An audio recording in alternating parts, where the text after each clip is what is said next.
আমরা রয়েছি বিগত কয়েকদিন ধরে রাজস্থানে। তো আজকে যেখানে চলে এসেছি সেটা হচ্ছে সব থেকে এশিয়ার বৃহত্তম ফোর্টে আমরা আজকে চলে গিয়েছি।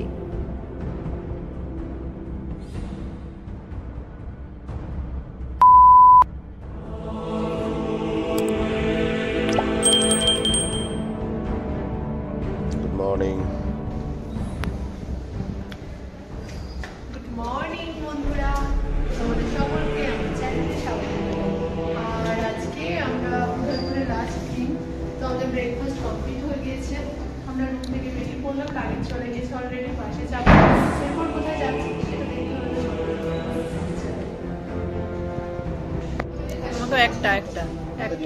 একটা থাক। প্রথমেই আমাদের ব্রেকফাস্টের কাছে চলে এসেছি আমরা।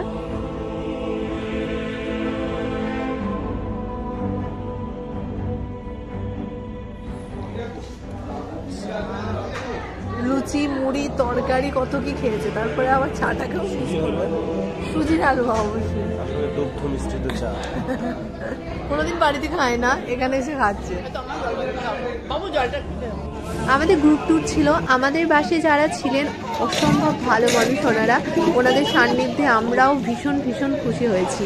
আর বাসে কতটা এনজয় করে গিয়েছি সেটা তো দেখলেই তোমরা বুঝতে পারবে।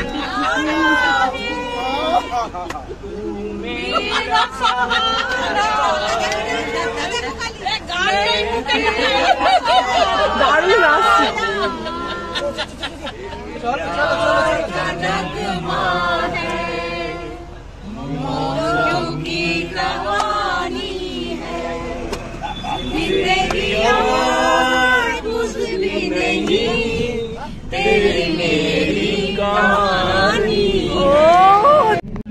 हम लौट आएंगे तुम यूं ही बुलाते। আপেল আপেল খাবো আমরা এবার, আপেল। এইভাবেই উদয়পুর থেকে আমাদের চিতোরে আসার টাইম বাসে কেটে গেল। আমরা পৌঁছে গেলাম আলটিমেট চিতোরে। উদয়পুর হোটেল থেকে আমাদের চিতোর ছিল 70 কিলোমিটারের মতো রাস্তা। আমাদের 2 ঘন্টা মতো সময় লেগেছে।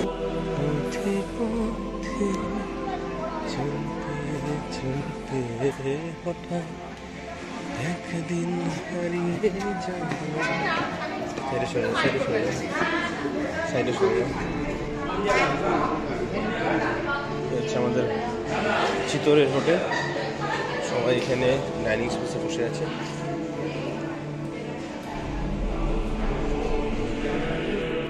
আমাদের চিতোর পৌঁছাতে 1টা বেজে গিয়েছিল, খিদেও পেয়ে গিয়েছিল। তো লাঞ্চ টাইম হয়ে গিয়েছে অলরেডি। তো আমরা লাঞ্চ করে নিলাম, মাছ ভাত তরকারি। তো তারপরেই আমরা বেরিয়ে পড়েছি। গ্রুপ থেকে ওনারা গাড়ি ঠিক করে দিয়েছিলেন, আমাদের মাথা পিছু ভাড়া আলাদা ছিল। তো সেই গাড়ি করে আমরা এখন বেরিয়েছি চিতোরের উদ্দেশ্যে। এই চিতোর যাওয়ার জন্য আমাদের টোটাল 7টা পুল ক্রস করতে হলো। খুব বেশি সময় লাগেনি, ঘন্টা খানেকের মতো সময় লেগেছে আমাদের হোটেল থেকেই দুর্গ পৌঁছাতে। এটা হচ্ছে 700 কিলোমিটার পর্যন্ত ভিতরে আমরা দুর্গের ঢুকে গিয়েছিলাম। চিতোর ঢোকার সময় এই দুর্গের মধ্যে দিয়ে যখন যাচ্ছিলাম, পুরো ইতিহাসের যেন একটা গা ছমছম ব্যাপার খুব বেশি করে উপলব্ধি করছিলাম। ভীষণ ভালো লাগছিল। পদ্মাবতীর কাহিনী যেন আরো বেশি করে আমাদের মনে পড়ছিল। আর এই দুর্গর প্রথমে এটা রাস্তা ছিল পূর্ব দিকে ঢোকার, কিন্তু তারপরে এটা পশ্চিম দিকে করা হয়। বারবার এখানে আক্রমণ হচ্ছিল বলে চিতোরে টোটাল 6 বার আক্রমণ হয়। আমরা যেহেতু গ্রুপে অনেকজন ছিলাম, তো আমাদের গাড়ি ভাড়াও কিন্তু খুব বেশি পড়েনি, আমাদের অল্পের মধ্যেই হয়ে গিয়েছিল গাড়ি ভাড়া। আর তারপরে সব থেকে বড় ফেসিলিটি ছিল আমরা গাইড এখান থেকে একটা ফ্রি পেয়ে গেছিলাম, যেহেতু আমাদের টিম মেম্বার অনেকজন ছিল। তো এখন আমরা পৌঁছে গিয়েছি মন্দিরে। रास्ते में हमने 2 रिवर क्रॉस किया और 7 गेट क्रॉस किया। जहाँ से अपन उठा, एक नदी का नाम है बेलच, जो उदयपुर साइड से आता है। दूसरे का नाम था, जिस ब्रिज को हम क्रॉस करके आया, उसका नाम है गोम्बील। ये मध्य प्रदेश से आता है, MP से। अभी हम लोग 7 गेट क्रॉस करके फोर्ट के ऊपर उठा। हर गेट का अलग अलग नाम। हनुमान पोल, लखन पोल, राम पोल। फर्स्ट का था पाडल पोल, सेकंड का भेरू पोल, तीसरे का हनुमान पोल, चौथे का गणेश पोल, 5वें का चोरला पोल, 6ठे का लक्ष्मण पोल, 7वें का राम पोल।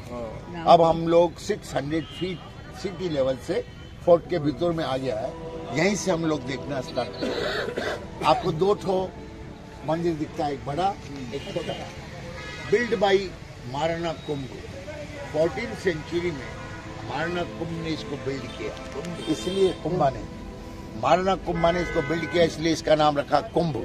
शाम के माने राधा कृष्ण और बलराम का इसके अंदर मूर्ति रखा हुआ है। बाजू वाला जो छोटा टेम्पल दिखता है इसको बोलते हैं मीराबाई का टेम्पल। मीराबाई का तो सबने नाम सुना है, भक्त मीरा, मेरा तो गिरधर गोपाल। एक्चुअल में राजस्थान दो पार्ट में विभाजित है, एक होता है मारवाड़, दूसरा होता है मेवाड़। अभी आप मेवाड़ में खड़े हुए हैं। मेवाड़ में आता है डूंगरपुर, बांसवाड़ा, उदयपुर, भीलवाड़ा, चित्तौड़। ये मेवाड़ अचल कहलाता है। उस जमाने में मेवाड़ का राजधानी चित्तौड़गढ़ था। मीराबाई मारवाड़ का रहने वाला था, उनका इधर में शादी हुआ था, उनका ससुराल था मीराबाई का मेवाड़ में। राणा सोंगराम सिंह का आप लोगों ने नाम सुना होगा, जिनको सांगा भी बोलते हैं। राणा सोंगा का 3 लड़का था। बड़े वाले था भोजराज सिंह, जिनसे मीरा का शादी हुआ। मीरा के 2 देवर थे, एक का नाम था महाराणा विक्रमादित्य, छोटे छोटे देवर का नाम था महाराणा उदय सिंह, और उदय सिंह जी के लड़के का नाम था महाराणा प्रताप सिंह। ठीक है। तो मीरा बचपन से कृष्ण दीवानी थी, या बैठ के भजन कीर्तन में मग्न रहती थी। उस जमाने में राजपूतों में घूंघट का रिवाज था, पर्दे का। उनको कई बार समझाया कि भाई तुम यहाँ का बहू है, थोड़ा घूंघट में रहिए। ये रात रात भर पंडितों में बैठना, नाचना, गाना, ये हमारा शान, ये ठीक बात नहीं है, आप मान जाइए। वो नहीं मानती थी। राणा ने सोचा अब क्या किया जाए। भगवान का जो हार पहनाते हम लोग, उसके अंदर नागिन को लपेट के भी भेज दिया कि ताकि काट ले इसको, तब भी वो बच गया। आखिरकार राणा ने इधर से जहर का प्याला भेजा, जो मीराबाई ने विषपान किया, पॉइजन पिया, अमृत बन गया। और भगवान की लीला से अमृत बन गया। जो अमृत पी लेता है वो तो अमर हो जाता है। मीरा राणा के दुखों से छुटकारा पाने के लिए इधर से मूर्ति को उठाया, कृष्ण भगवान की मूर्ति को, और द्वारकाधीश गुजरात उधर में चला गया। भगवान ने उनको अपने अंदर ही लीन कर लिया था, समा लिया था। हिस्ट्री में कहीं लिखा हुआ नहीं है कि मीरा का कहीं दाह संस्कार हुआ हो, नहीं, उसको भक्ति में ही लीन हो गया। ठीक है। उसी के पास एक छोटा स्टेचू और है अंदर। वो मीराबाई के गुरु जो थे रविदास, जिनको रैदास भी बोलते हैं, उनका फुट चिन्ह, पैरों का निशान आज भी बना हुआ है। हर जगह हमें एक शेड्यूल बना के चलना है। यहाँ 15-20 मिनट का टाइम लगेगा, भीतर में उठेगा, बरसक दर्शन करेगा, वापस अपना अपना गाड़ी का नंबर आपको याद रखने का। Every palace by rickshaw, all minimum inside the fort. ठीक है। इधर में जाएगा, उठेगा, देखेगा, फिर वापस अपना गाड़ी में चलेगा। আমি তো সাজেশন দেব, এরকম একটা ঐতিহাসিক জায়গা আসার আগে অবশ্যই একজন গাইড সঙ্গে নেওয়া উচিত। খুব সামান্য মূল্যে গাইড অ্যাভেলেবেল এখানে, তো নিলে অনেকটা পরিষ্কার ধারণা হয়ে যায় জায়গাগুলো সম্বন্ধে। তো উনি আমাদের এত সুন্দরভাবে বুঝিয়ে দিচ্ছিলেন কোনো জায়গা মানে প্রবেশ করার আগে, আমরা সেটা সম্পর্কে পরিষ্কার আরো বেশি ধারণা হচ্ছিল, কোন জায়গাটায় কি হয়েছিল সেটাও বুঝতে পারছিলাম। আমি সমস্ত ক্লিপগুলো তুলে ধরার চেষ্টা করেছি, তোমরা সেগুলো দেখলে বা শুনলে বুঝতে পারবে। কৃষ্ণ বলরাম,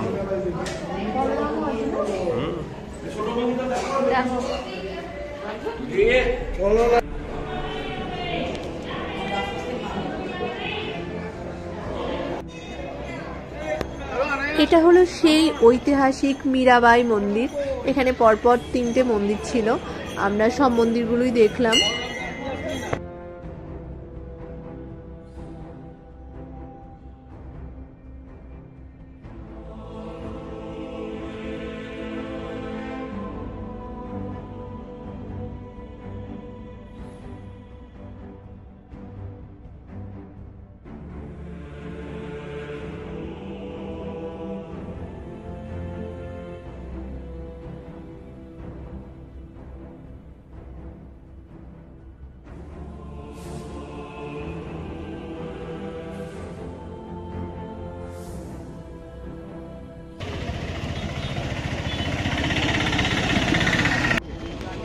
यहाँ पर आपको 4 मॉन्यूमेंट विजिट करना है।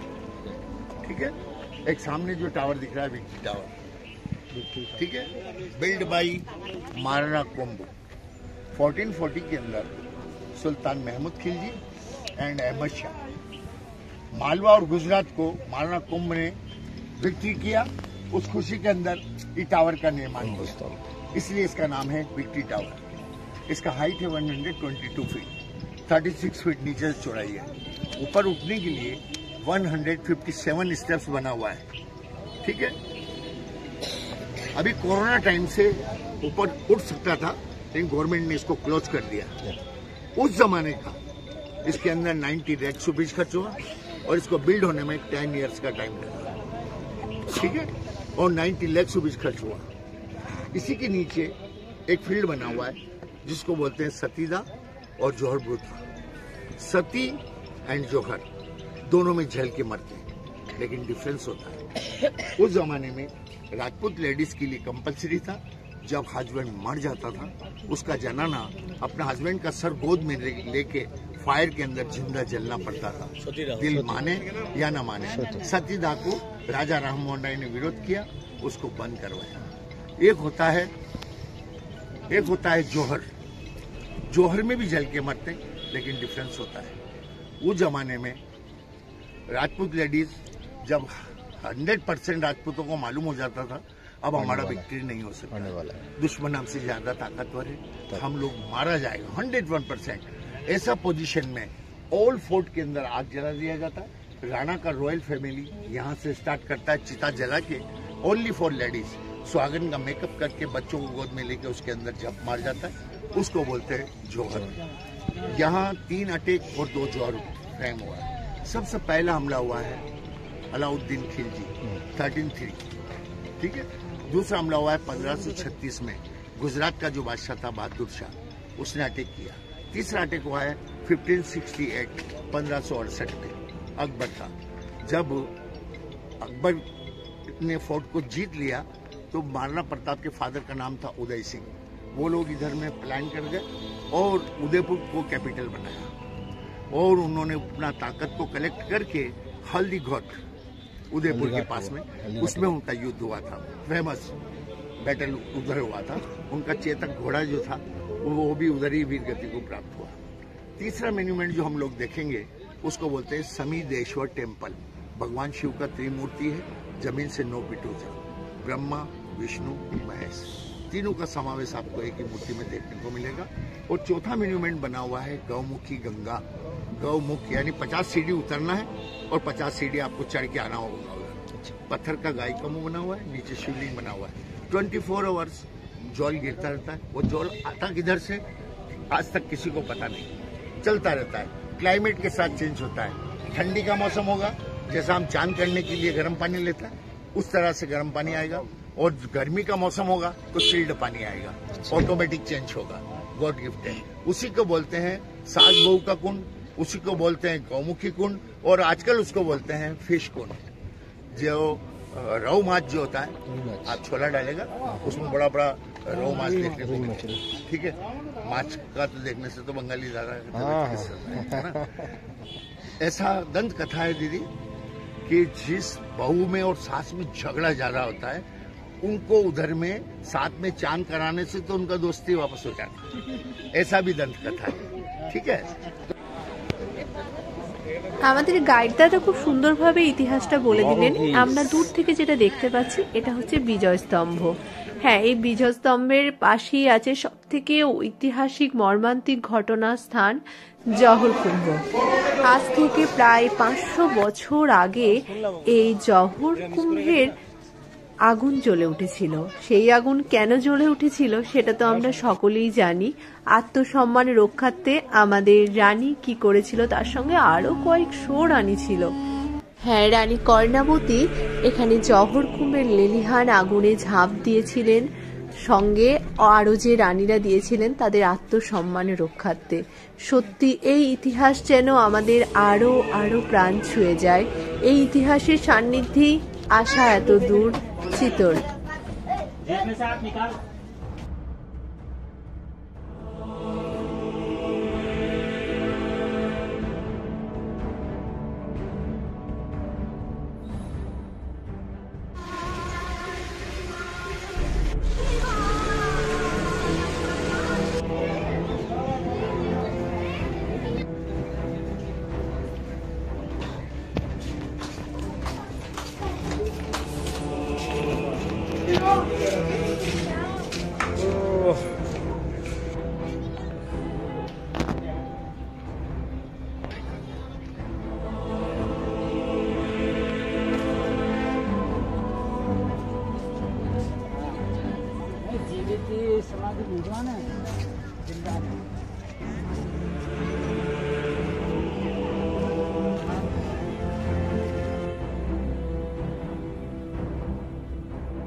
चलो चलो उठा के उठो एक आगे पर थामना है।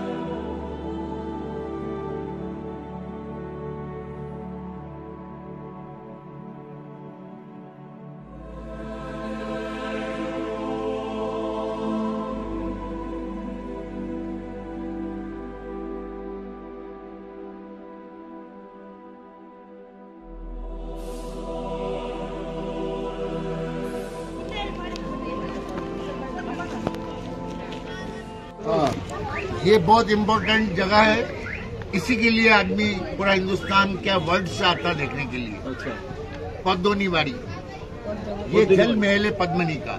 ये पानी में जो बना हुआ है, अभी आप यहाँ से यहीं से देखना पड़ता है, उसमें जाने का रास्ता नहीं है।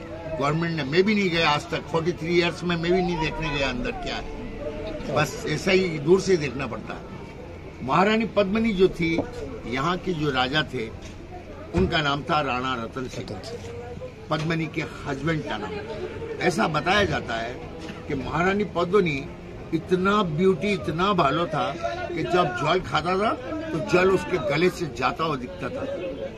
ठीक है, जब दिल्ली का जो बादशाह था अलाउद्दीन खिलजी सुल्तान, जब उसने सुना, अरे बाबा इतना सुंदर, हम उसका मन में आया, हम उसको अपना रानी बनाएगा, जबकि ऑलरेडी मैरिड थी वो। बेगम बनाएगा। हाँ, बेगम बनाएगा। उनने दिल्ली से इधर में आक्रमण किया, लड़ाई से उनको कुछ नहीं मिला। अलाउद्दीन खिलजी और राणा रतन सिंह में कंप्रोमाइज हुआ कि भाई साहब आप हमसे काहे झगड़ा कर रहे हैं, आपको यहाँ राजपाट करना है? बोले नहीं, हमने आपका रानी का ऐसा तारीफ सुना है कि वो जल खाए और जल उसके कंठ से जाता हुआ दिखे गले से, कितना ब्यूटी होगा, इसलिए हम उसको देखना चाहते हैं कि ईश्वर ने किसी को इतना सुंदर भी बनाया या ना बनाया। हम ऐसे ही तो झगड़ा नहीं कर रहे हैं। आप हमारे को एक बार उनका चेहरा दिखा दीजिए, हम देख लेगा, खून खराबा नहीं होगा, हम लोग लौट जाएगा। उस जमाने में राजपूतों में पर्दे का रिवाज था, उन्होंने बोला ये ठीक बात नहीं है, हमारे इधर में पर्दा चलता है, हम आपको ऐसा फेस टू फेस नहीं दिखा सकता। उसका अल्टरनेट निकाला कि हम आपको एक काम हो सकता है, हम आपको मिरर के अंदर उसका छवि दिखा सकता है। अलाउद्दीन खिलजी ने बोला कोई बात नहीं, छवि दिखा दीजिए, मिरर के अंदर ही उसका रिफ्लेक्शन दिखा दीजिए। अभी अपन ये जो एक नीचे विंडो दिख रही है आपको इधर बड़ा बिल्डिंग में, ये 8 बाई 8 का एक रूम बना हुआ है, इसमें 4 ठो आईना लगा हुआ था, एक इधर, एक इधर, एक इधर, एक इधर। इधर, इधर और इधर वाले का कोई इंपॉर्टेंस नहीं। ऐसा पोजीशन के अंदर जो आईना लगा था, 2.5 फीट के आईने थे, अभी नहीं है। अब पद्मावत पिक्चर बना था, आपको मालूम हो तो, उसका झमेला हुआ तो कर्णी सेना होती है राजपूतों में, उसमें और लीला बंसाली जो उसका डायरेक्टर था, उनमें झगड़ा हुआ, उन्होंने वो आईने को भांग दिया, सारा आईना कुछ नहीं है, अभी खाली रूम रह गया। इस तरह से अलाउद्दीन खिलजी को उस रूम में ले जाके आईने के सामने ऐसा खड़ा कर दिया। पद्मनी को जो जल महल है उसका स्टेप सब जो अभी आपको यहाँ से दिख नहीं रहा, मैं अभी दिखाऊंगा, उस सीढ़ी के ऊपर पद्मनी को ऐसा बिठा दिया, उसका रिफ्लेक्शन गिरता है आईने में। अलाउद्दीन को उस रूम में ले जाके आईने में इस तरह से पीछे से बैठने वाला उसमें दिखता है। देखने के बाद में जब घर पे कोई मेहमान आता है, हम उसको सी ऑफ करने के लिए अपने दरवाजे पे जाते हैं। उसी तरह से राणा रतन सिंह उनको दिखाने के बाद में सी ऑफ करने के लिए नीचे गए। मेहमान जो आता है उसको अपना गेट तक अपन लोग छोड़ने जाते ना, उसी तरह से वो भी दिल्ली का बादशाह था। उन्होंने कहा चलो दिखाने का शर्त था, दिखा दिया इनको इज्जत से, वापस इनको गेट तक छोड़ने गया राणा रतन सिंह, तो उधर उनको बंदी बना दिया। पद्दोनी को आईने में देखने के बाद में उसका माथा ज्यादा खराब हो गया। उसका दिल में सोचा अब तो इसको अपना बेगम बनाएगा, ये सोच के उसने, लेकिन राणा रतन सिंह तो इस बात से बेखबर थे कि भाई दिखाने का शर्त था, दिखा दिया। उनको उधर जैसे ही पहुंचे नीचे छोड़ने के लिए, उधर उनको एकदम किडनैप कर लिया, बंदी बना लिया। इधर एक लेटर भेजा, पद्दोनी अगर तुम अपना हस्बैंड का जिंदगी चाहती है तो हमारे साथ दिल्ली चलने को तैयार हो जाइए, वरना हम आपके हस्बैंड को मार देंगे। पद्मिनी खूबसूरती के साथ साथ चालाक भी बोलती। उसने कहा आप उनको मारिए मत, आप जैसा चाहते हैं वैसा मैं करने को तैयार हूँ, आपके साथ दिल्ली चलने को तैयार हूँ, लेकिन मेरी एक शर्त है, मैं अकेली नहीं आऊंगी, मेरी नौकरानियां, दासियां, सहेलियां, उनसे मैंने बात किया, वो तो मेरे साथ सारा दिल्ली चलने को तैयार है।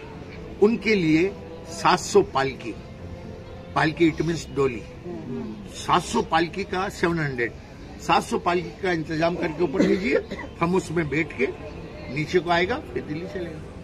अलाउद्दीन खिलजी का खुशी का ठिकाना नहीं रहा।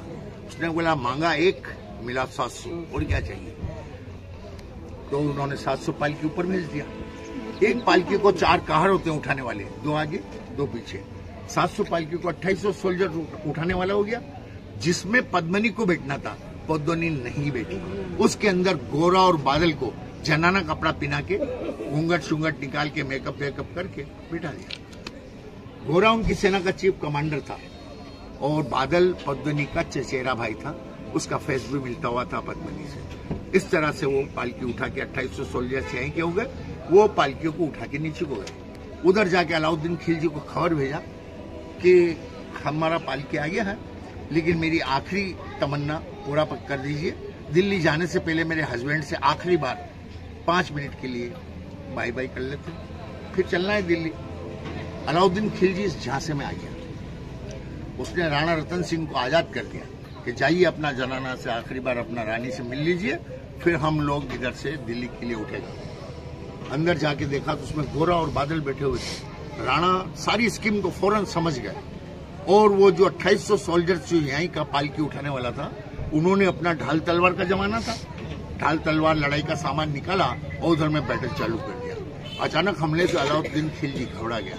उसने पूरा ताकत के साथ सन 1303 में उसने पूरा ताकत के साथ फोर्ट पे हमला बोला। उसके अंदर पद्मिनी ने जौहर बुझ जलाया, जैसा मैंने आपको वहां समझाया था। 16,000 लेडीज ने जौहर जलाया। वो लोग सब जल के खत्म हुए, लेडीज लोग और मर्द लोग जितना भी था वो बैटल के अंदर मारा गया। अलाउद्दीन खिलजी का इस फोर्ट के ऊपर विक्ट्री हो गया। उसने चित्तौड़गढ़ नाम हटाकर इसका नाम रखा था खिजराबाद। अगर आपसे कभी कोई पूछे कि चित्तौड़ का पुराना नाम क्या है, तो खिजराबाद भी चित्तौड़गढ़ को ही बोलते हैं, खिजराबाद। उसका एक लड़का था खिजर खां, उसके नाम से 9 साल तक चित्तौड़ खिजराबाद के नाम से पुकारा गया। हमारा इधर में एक कहावत है, घर तो घर चित्तौड़गढ़, घर तो घर चित्तौड़गढ़, बाकी सब गढ़ैया। गढ़ैया के माने छोटा। गढ़ तो गढ़ चित्तौड़गढ़, बाकी सब गढ़ैया। रानी तो रानी पद्मावती, बाकी सब रनैया। ताल तो ताल भोपाल ताल, बाकी सब तलैया। मैं भी लिखने का शौक रखता हूँ। हमने भी एक पंक्ति लिख दिया 40 साल पहले कि दाल तो दाल मसूर का दाल, बाकी सब दलैया। ठीक है। জহরস্থান বিজয় স্তম্ভ থেকে এবার আমরা চলে এসেছি সেই জায়গা, হ্যাঁ, পদ্মাবতী প্যালেসের কাছে চলে এসেছি, পদ্মিনী প্যালেস।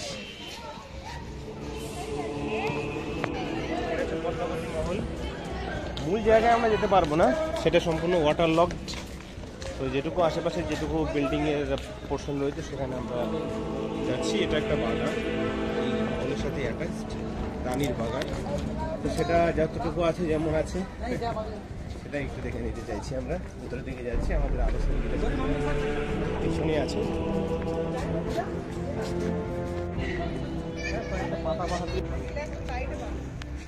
এটি হলো সেই গোমুখ সরোবর।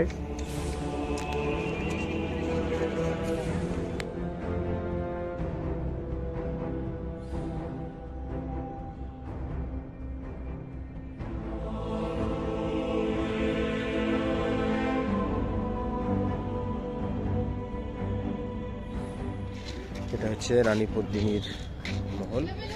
এখানে কোনো রকম প্রবেশাধিকার নেই।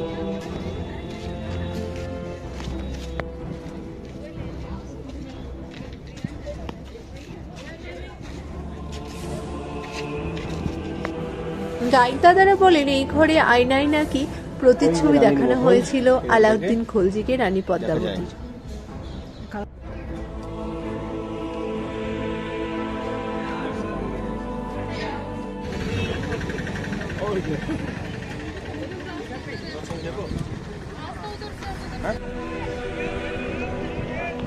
পদ্মিনী প্যালেস থেকে এবার আমরা চলে এসেছি কালী মাতা মন্দির।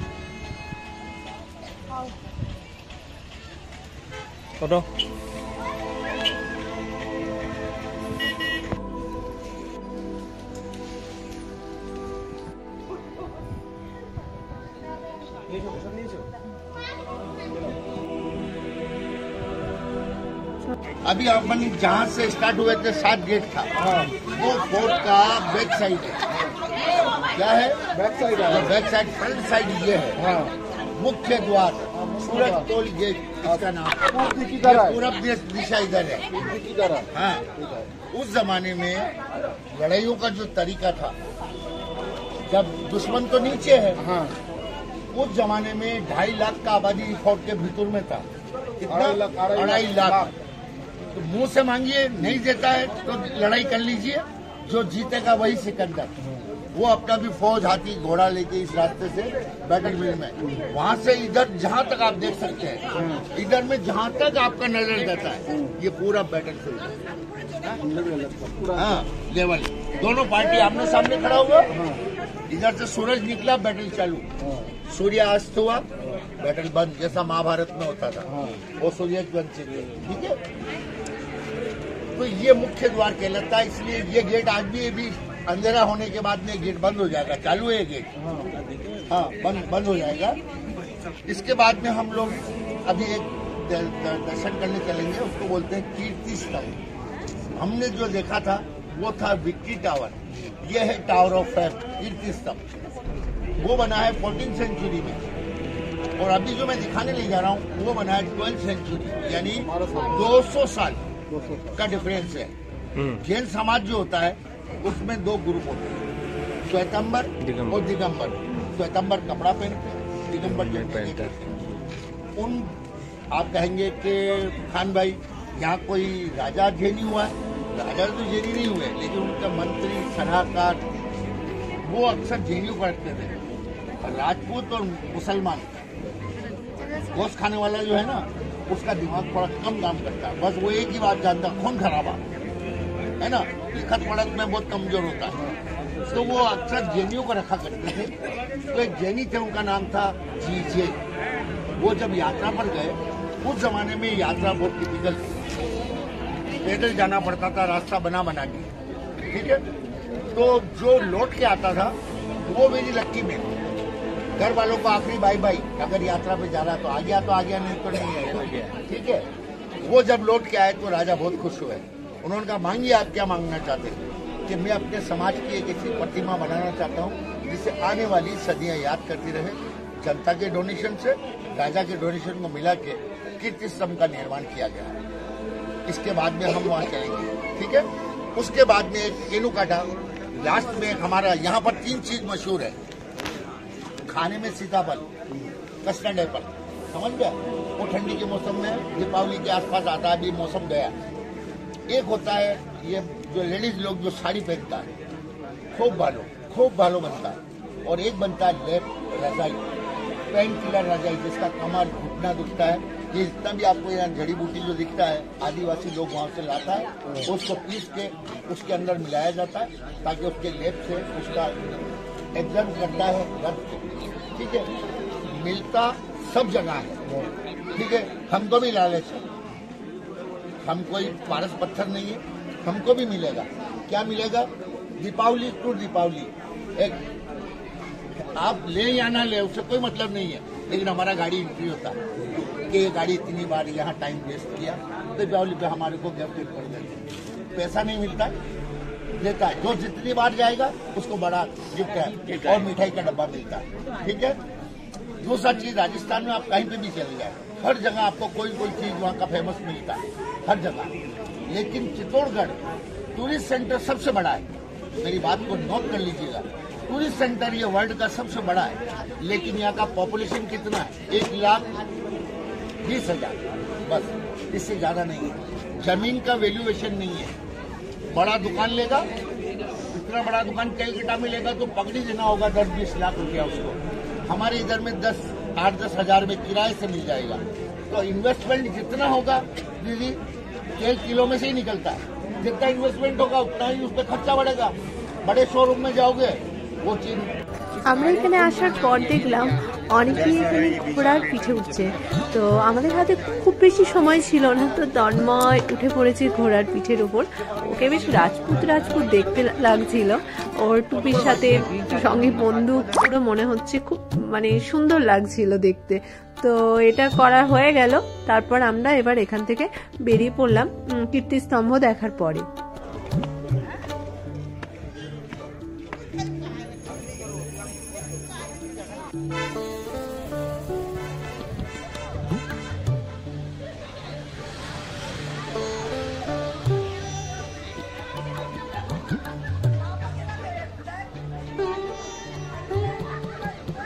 আমাদের হাতে যেটুকু সময় ছিল চিতোরের এই জায়গাগুলো আমরা দেখলাম। এরপর আমরা বেরিয়ে পড়লাম। আমাদের গাইড দাদা আমাদের সমস্ত কিছু ঘুরিয়ে দেখার পর উনি একটা আর্ট অ্যান্ড ক্রাফট মিউজিয়াম যেটা হয় সেখানে নিয়ে এসেছিলেন। এখানে কেউ কেনাকাটা করলে করতে পারবেন।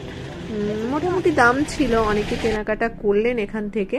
আমরা যদিও কিছু কিনিনি, আমরা জাস্ট দেখলাম। খুব সুন্দর সুন্দর জিনিস ছিল, আপনারা চাইলে সেটা অবশ্যই কিনতে পারেন, দাম যদি ঠিকঠাক মনে হয়। তো আমরা হোটেল পৌঁছে গেছি। হোটেল পৌঁছালাম তখন সন্ধে হয়ে গেছে।